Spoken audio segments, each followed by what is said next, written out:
Hi, I'll welcome back to our session. இங்கிலீஷ்ல ஒவ்வொரு டாபிக்மே நம்ம டிஸ்கஸ் பண்ணிக்கிட்டு இருக்கோம். டாபிக் வைஸ் கொஸ்டின்ஸ் எடுத்து அதில் இன்னைக்கு என்ன பார்க்க போகிறோம் அப்படின்னா வேர்ட் ஸ்வாப். கொஞ்சம் மெயின்ஸ் லெவல் ஆஃப் கொஸ்டின்ஸ் வந்து நம்ம சால்வ் பண்ணலாம். ஓகேவா? ஸோ இந்த டைப் ஆஃப் கொஸ்டின்ஸ் வந்து நமக்கு மெயின்ஸ்லையுமே கேட்குறாங்க. ஸோ ஃபர்ஸ்ட் பார்த்துட்டோம் அப்படின்னா ஃபர்ஸ்ட் ஸ்டேட்மெண்ட் கொடுத்துருக்காங்க, செகண்ட் ஸ்டேட்மெண்ட் கொடுத்துருக்காங்க. We should swap the words between 1 and 2 statements. ஓகேவா? இங்கே A and C, B and D இதுக்கு நடுவில் நம்ம என்ன பண்ணிக்கணும் அப்படின்னா ஸ்வாப் பண்ணிக்கணும். ஓகேவா? ஸோ ஃபர்ஸ்ட் பாருங்க, ஸ்பிரிச்சுவாலிட்டி இஸ் த ஒன்லி. இந்த இடத்துல எதெல்லாம் ஸ்வாப் பண்ணா ப்ரீடாமினன்ஸ், மேனிஃபெஸ்ட், ப்ரிமிட்டிவ் அண்ட் சொல்யூஷன். ஓகேவா? ஸோ இதில் சென்டென்ஸ் இந்த ஆப்ஷன்ஸே நம்ம பார்க்க வேணாம். ஆப்ஷன்ஸ் வந்து அட்டனே பண்ண முடியாத பட்சத்தில் நம்ம பார்த்துட்டா போதும். த்ரூ ஆர் ரீடிங் ஸ்கில்ஸ் நம்ம என்ன பண்ணலாம் அப்படின்னா நல்லாவே என்ன பண்ணிக்கலாம் அப்படின்னா ஆப்ஷன்ஸ் பார்க்காமையே அட்டன் பண்ணிக்கலாம். ஃபர்ஸ்ட் பாருங்க, spirituality is the only dash to save the world. அதாவது from the choice of lower nature. இப்ப என்ன சொல்றாங்க, குழப்பத்துல இருந்து உலகத்தை காப்பாற்றணும் அப்படின்னா ஒரே ஒரு சொல்யூஷன் என்னதுப்பா? ஸ்பிரிச்சுவாலிட்டி தான். அப்ப இந்த இடத்துல என்னதான் வந்திருக்கணும்? கண்டிப்பா எனக்கு சொல்யூஷன் தான் வந்திருக்கணும். அப்ப நான் எதெல்லாம் ஸ்வாப் பண்ணிருக்கணும்? A and D தான் ஸ்வாப் பண்ணிருக்கணும். A and D ஸ்வாப் பண்ணிருக்கணும். அப்ப ஆப்ஷன்ஸ் பாருங்க, option B முடிஞ்சுச்சா?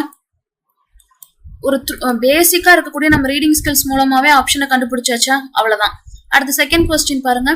In India, fiscal policy shifted in the financial year, budget toward a higher expenditure targeted at அப்படிங்கிறது. அடுத்து to further the post pandemic boost and support to address. ஓகேவா? So இதுல நம்ம எதெல்லாம் change பண்ணணும் அப்படிங்கிறத நம்ம பார்க்கலாம். இப்போ பிஸ்கல் பாலிசி அப்படின்னு சொல்லி கொடுத்துருக்காங்க, ஹையர் எக்ஸ்பெண்டிச்சர் அப்படிங்கிற மாதிரி கொடுத்துருக்காங்க. இந்த பிஸ்கல் பாலிசியில் இருக்கக்கூடிய பட்ஜெட் வந்து எதுக்கு டுவர்ட்ஸா, அதாவது ஹை எக்ஸ்பெண்டிச்சர் எதுல தான் இருக்கு அப்படின்னா ஹெல்த் அண்ட் இன்ஃப்ராஸ்ட்ரக்சர் தான் என்ன பண்றாங்க, டார்கெட் பண்ணிருக்கிறாங்க. அப்ப இது கரெக்டா இருக்கா? ஏ வந்து பெர்ஃபெக்ட்லி கரெக்டா இருக்கு. ஹையர் எக்ஸ்பெண்டிச்சர் எதை டார்கெட் பண்ணிருக்காங்க? இந்த ரெண்டு செக்டாரை டார்கெட் பண்ணிருக்காங்க. பெர்ஃபெக்ட்லி கரெக்டா இருக்கு. எதுக்கு டார்கெட் பண்ணிருக்காங்க அப்படின்னு சொல்லி பாக்குறப்போ to further the post pandemic ரெக்கவரின்னு வருமா? கிடையாது. அந்த போஸ்ட் பேண்டமிக் ரெக்கவரிய என்ன பண்ணணுங்கிறதுக்காண்டி டார்கெட் பண்ணிருக்காங்க, அதிகப்படுத்தணும் அப்படிங்கிறதுக்காண்டி. அப்ப அதிகம் அப்படிங்கிறப்ப இங்க என்னதான் வந்திருக்கணும்? கண்டிப்பா பூஸ்ட் தான் கொடுத்திருந்திருக்கணும். அப்ப டு பூஸ்ட் தி ரெக்கவரி. ஓகேவா? அந்த ரெக்கவரி ஆயிக்கிட்டு இருக்கு. பட் இந்த ஹை எக்ஸ்பெண்டிச்சர் அதுல டார்கெட் பண்ணி கொடுத்ததுனால அந்த ரெக்கவரி என்ன ஆயிரும்? இன்னும் கொஞ்சம் அதிகமாயிரும். அப்படிங்கிறப்ப I should swap C and B. அப்ப C and B அப்படின்னா ஆப்ஷன் பாருங்க, வேற எந்த ஆப்ஷனுமே கிடையாது, இந்த ஆப்ஷன் மட்டும்தான். அடுத்து இதுல பார்த்தோம் அப்படின்னா பிசி கொடுத்துருக்காங்க. Yes, okay, BC and CB ஒண்ணுதான். பட் ஏடி பாருங்க, ஏ எனக்கு பெர்ஃபெக்ட்லி கரெக்டா இருக்கிறதுனால நான் ஏ ஸ்வாப் பண்ணவே வேண்டாம். அப்ப ஆப்வியஸ்லி இருக்கிற எல்லா ஆப்ஷனையும் நான் எலிமினேட் பண்ணிடலாம். ரெண்டே ரெண்டு ஆப்ஷன் தான். ஆல் ஆர் கரெக்டா அப்படின்னு சொல்லி பார்த்தா கிடையாது. ரெக்கவரி என்னதான் பண்ண முடியும்? பூஸ்ட் தான் பண்ண முடியும். So option A is my correct answer. அடுத்து தேர்ட் கொஸ்டின் பாருங்க, worsening, defecate, inadvertently and deteriorating. ஓகேவா?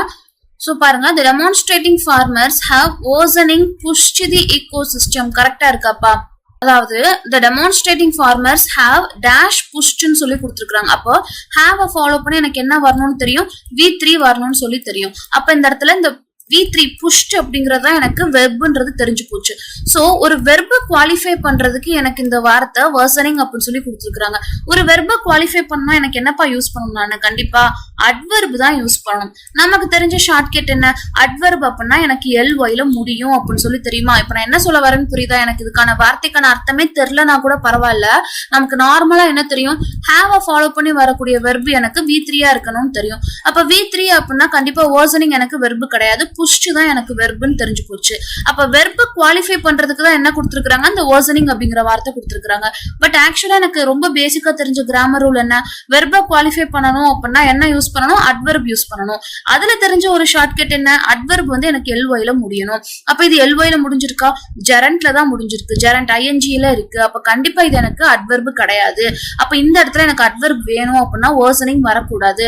அப்ப நான் எதை நான் கண்டிப்பா ஸ்வாப் பண்ணி ஆகணும்? எஸ், ஆப்வியஸ்லி நான் inadvertently அப்படிங்கிற வார்த்தையை தான் நான் ஸ்வாப் பண்ணி ஆகணும். அப்ப ACS ஸ்வாப் பண்ணணும் அப்படிங்கிறது ஃபார் ஷூர் எனக்கு தெரிஞ்சிருச்சு. ACS ஸ்வாப் பண்ணா இருக்கிற ஆப்ஷன்ஸ் பாருங்க, ஒன்லி ஒன் டி டின்ற ஆப்ஷன் மட்டும்தான். இங்க எங்கேயுமே எனக்கு ஏசின்ற ஆப்ஷன் கொடுத்து அவங்க குழப்பவே இல்லை. So option D is my correct answer.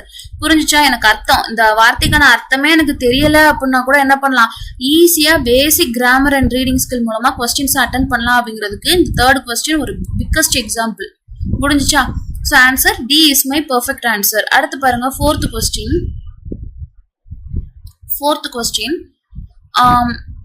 The failure of the police to take action against the accused arrested expressed dissatisfaction. ஓகேவா? ஸோ இந்த வார்த்தைகள் எல்லாம் கரெக்டான ஆர்டர்ல இருக்கா அப்படிங்கறத நான் பார்க்கணும். The failure of the police to take action against the accused கரெக்டா இருக்காப்பா இந்த இடத்துல? எஸ், பெர்ஃபெக்ட்லி கரெக்டா இருக்கு. ஏன்னா யாருக்கு அகேன்ஸ்டா அப்படின்னா இந்த அக்யூஸுக்கு அகேன்ஸ்டா அப்படிங்கிறப்ப அக்யூஸ்ட் கரெக்டா இருக்கா? அப்ப எனக்கு ஏ வார்த்தை பெர்ஃபெக்ட்லி கரெக்டா இருக்குன்னா என்னோட ஆப்ஷன் எதுலதான் ஆரம்பிக்கணும், ஏல மட்டும்தான் ஆரம்பிக்கணும். அப்ப நான் இந்த ஏ ஆப்ஷன் எலிமினேட் பண்ணிடலாம், பி எலிமினேட் பண்ணிடலாம், டி எலிமினேட் பண்ணிடலாம். ஒன்னு எனக்கு ஆப்ஷன் சியா இருக்கணும், இல்ல அப்படின்னா நோ கரெக்ஷன் ரெக்வயர்டா இருக்கணும். சோ அடுத்து பாருங்க, in the Lahir Bond assault case has irked the victims' family members as they have dash grief and disbelief over the matter. So the family members எல்லாம் என்ன பண்ணிருக்காங்க அப்படின்னா அவங்களோட சோகத்தையும் அவநம்பிக்கையையும் அந்த மேட்டருக்கு மேல என்ன பண்ணிருக்காங்க, அவங்க என்ன பண்ணிருப்பாங்க, ஒரு எக்ஸ்பிரஷன் தானே இந்த இடத்துல. சோகம் அவநம்பிக்கை அப்படிங்கறதெல்லாம் என்னது, எக்ஸ்பிரஷன். அப்ப கண்டிப்பா இந்த இடத்துல என்ன வந்திருந்திருக்கணும், எக்ஸ்பிரஸ்ட் தான் வந்திருந்திருக்கணும். அப்ப ஏ ஃபாலோ பண்ணி வரக்கூடிய வார்த்தை எனக்கு சி தான். அப்ப ஏ ஃபாலோ பண்ணி வரக்கூடிய வார்த்தை சினா option C is my correct answer. நான் எப்படி சூஸ் பண்ணேன்னு புரிஞ்சுச்சா? இந்த இடத்துல டேக் ஆக்ஷன் அகேன்ஸ்ட், யாரு மேல ஆக்ஷன் அகேன்ஸ்ட் எடுத்திருப்பாங்க, அக்யூஸ்க்கு மேல. அப்ப இந்த இடத்துல ஏ கரெக்டா இருக்கு. அப்ப ஏ கரெக்டா இருக்குன்னா ஆப்ஷன்ஸ பாருங்க, பி ல ஸ்டார்ட் ஆயிருக்கு இது வராது, டி ல ஸ்டார்ட் ஆயிருக்கு இது வராது, சி ல ஸ்டார்ட் ஆயிருக்கு இதுவும் வராது. அப்ப ரெண்டே ஆப்ஷன் மட்டும்தான் இருக்கு, சி அண்ட் இ. ஒன்னு எனக்கு எல்லாமே கரெக்டா இருக்கணும், இல்ல அப்படின்னா ஏசிபிடியா இருக்கணும். ஓகேவா? அடுத்து நான் வாசிச்சு பாக்குறேன்.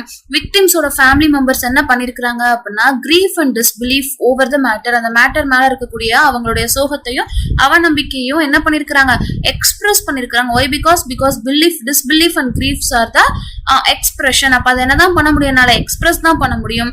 சோ இந்த இடத்துல எக்ஸ்பிரஸ்ட் தான் எனக்கு இந்த இடத்துல வந்துருந்துருக்கணும். அப்ப ஏ ஃபாலோ பண்ணி சி அப்படின்னா option C is my right answer.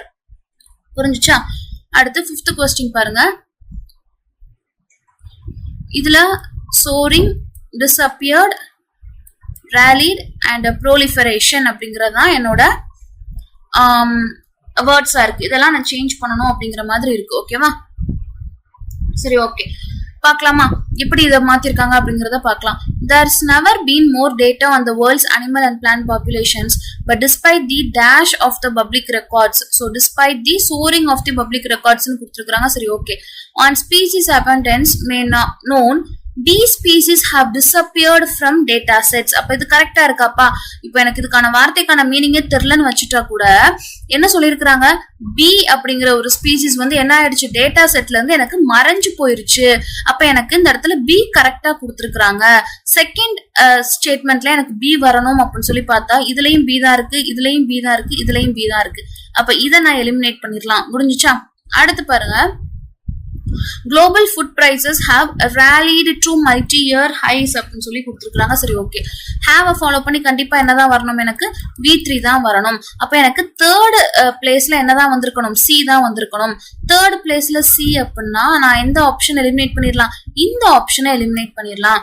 ஒன்னு நான் ஏடிய மாத்தணும், இல்ல அப்படின்னா கொடுத்துருக்கிறது கரெக்டா இருக்கு அப்படிங்கிற மாதிரி நான் சொல்லணும். அப்படித்தானே? சோ இங்க பாருங்க, கொடுத்துருக்கிறது கரெக்டா இருக்கா இல்லையா அப்படின்னு சொல்லி பார்க்கலாம். இப்போ இங்க இந்த இடத்துல என்ன கொடுத்துருக்காங்க பாருங்க, pandemic related supply chain disruptions and proliferation transport cost. அதாவது COVID-19 pandemic related supply chain வந்து என்ன ஆகுது அப்படின்னா ட்ரிகர் ஆகுது. எதனால இதெல்லாம் ட்ரிகர் ஆயிருக்குன்னா இதால ட்ரிகர் ஆயிருக்கு. எப்படின்னா டிரான்ஸ்போர்ட் காஸ்ட் என்ன ஆயிருக்கு, டிஸ்டர்ப்ட் ஆயிருக்கு. அது மட்டும் இல்லாம அது எப்படி ஆயிருக்கு அப்படின்னா ப்ரோலிஃபரேஷன் அப்படின்னு சொல்லி கொடுத்துருக்காங்க. இப்போ ஒரு காஸ்ட் இருக்கு, ஒரு விலைவாசி இருக்கு அப்படின்னா அது என்னதான் ஆகும், கண்டிப்பா ஒண்ணு அதிகமாகும், இல்ல அப்படின்னா கம்மி ஆகணும். ஓகேவா? அப்போ இந்த இடத்துல despite the soaring of public records on species abundance அப்படிங்கிறப்போ ஸ்பீசிஸ் அபண்டன்ஸ் அப்படின்னா அவங்க என்ன பேசுறாங்க இந்த இடத்துல, அந்த அனிமல்ஸோட கவுண்ட் வந்து இன்க்ரீஸ் ஆயிருக்கு அப்படிங்கிற மாதிரி பேசிருக்காங்க. அப்ப ரேபிட் இன்க்ரீஸ் இன் சம்திங் அப்படின்னா இந்த இடத்துல தான் என்ன பண்ணணும் அப்படின்னா ப்ரோலிஃபரேஷன் அப்படிங்கிற வார்த்தையை வந்து நம்ம யூஸ் பண்ணிருக்கணும். அப்போ ஃபர்ஸ்ட் வந்து எனக்கு டி வந்திருந்திருக்கணும், அடுத்துதான் சிஏ. ஓகேவா, டிபிசிஏ. அப்போ DPCA second option is my right answer. எதனாலன்னு புரிஞ்சுச்சா? சோரிங் ஆஃப் பப்ளிக் ரெக்கார்ட்ஸ் அப்படின்னு சொல்றதை விட என்ன சொல்றதுதான் நல்லா இருக்கும் அப்படின்னா கரெக்டா இருக்கும்னா ப்ரோலிஃபரேஷன் அப்படின்னு சொல்றதுதான் கரெக்டா இருக்கும். எதனாலனா ப்ரோலிஃபரேஷன் அப்படிங்கிறது ரேபிட் இன்க்ரீஸ் இந்த நம்பர் ஆஃப் சம்திங் இல்லைன்னா அமௌண்ட் ஆஃப் சம்திங். அப்ப இந்த இடத்துல ஸ்பீசிஸை பத்தி பேசுறாங்க அப்படின்னா இட்ஸ் அமௌண்ட் ஆர் நம்பர், அதுதான் அதிகமாகுது. அப்ப இந்த இடத்துல சோரிங் யூஸ் பண்ணா அவ்வளோ கிராமட்டிக்கலி கரெக்டா இருக்காது. ஓகேவா, சோரிங் அப்படின்னால என்னதுன்னா காத்துல பறக்கிற மாதிரி பயங்கரமா இன்க்ரீஸ் ஆகுது, ராக்கெட் ஸ்பீட்ல இன்க்ரீஸ் ஆகுது. அப்ப அந்த விலைவாசி தான் என்ன ஆகும், எனக்கு ராக்கெட் ஸ்பீட்ல இன்க்ரீஸ் ஆகும். புரிஞ்சுச்சா? அப்ப இந்த இடத்துலதான் எனக்கு சோரிங் வந்திருந்திருக்கணும். சோ ஒரு வார்த்தை இருக்குன்னா ரெண்டுக்கும் எனக்கு இந்த இடத்துல இன்க்ரீஸ் ஆகுது அப்படிங்கிற சேம் மீனிங் தான், பட் எங்க யூஸ் பண்றோம் அப்படிங்கறது தான் முக்கியம். ஓகேவா, இப்போ சோரிங் அண்ட் இங்க என்ன அப்படின்னா ப்ரோலிஃபரேஷன். இப்போ சோரிங் அப்படின்னாலும் இன்க்ரீஸ் ஆகுறதா, ப்ரோலிஃபரேஷன் அப்படின்னாலும் இன்க்ரீஸ் ஆகுதான். இப்போ ஆனா இந்த ப்ரோலிஃபரேஷன் எங்க யூஸ் பண்ணுவோம் அப்படின்னா ஸ்பீசிஸ் அந்த மாதிரி கவுண்ட்டை வந்து அல்லது அமௌண்ட்டை வந்து இன்க்ரீஸ் பண்றத சொல்றப்ப நம்ம ப்ரோலிஃபரேஷன் யூஸ் பண்ணலாம். இப்போ விலைவாசி காஸ்ட் வந்து ராக்கெட் ஸ்பீட்ல இன்க்ரீஸ் ஆகுது அப்படிங்கிற மீனிங்க்கு நம்ம சோரிங் தான் யூஸ் பண்ணி ஆகணும். அப்போ இந்த இடத்துல ஏ அண்ட் டிஏ மட்டும் நம்ம சேஞ்ச் பண்ணா போதும். ஓகேவா, ஸோ இந்த வேர்ட் ஸ்வாப் அப்படிங்கிறது நமக்கு இந்த மாதிரி பெரிய ஸ்டேட்மெண்ட்ஸ் கொடுத்திருந்தாலும் கூட எப்படி ஈஸியா அட்டென்ட் பண்ணணும் அப்படிங்கறத பார்த்தோமா? ரொம்ப ரொம்ப சிம்பிள். எனக்கு வேர்ட்ஸுக்கான மீனிங் தெரியணும். இன்கேஸ் தெரியல அப்படின்னா எந்த இடத்துல எந்த வார்த்தையை போட்டா பொருத்தமா இருக்கும் அப்படின்னு சொல்லி பாக்குறேன். அந்த ரீடிங் ஸ்கில் வந்து எனக்கு தெரிஞ்சிருக்கணும். இப்போ ஃபார் எக்ஸாம்பிள் இந்த ஒரு கொஸ்டின் தான், டிஸ்பிலீஃப் அப்படின்னு சொல்லி கொடுத்துருக்காங்க. It's a kind of expression. அப்ப அந்த எக்ஸ்பிரஷனை அரெஸ்ட் பண்ண முடியுமா? கண்டிப்பா முடியாது. அதை எக்ஸ்பிரஸ் தான் பண்ண முடியும் அப்படின்னு சொல்லி லாஜிக்கலா யோசிக்கிற கெப்பாசிட்டி வேணும்.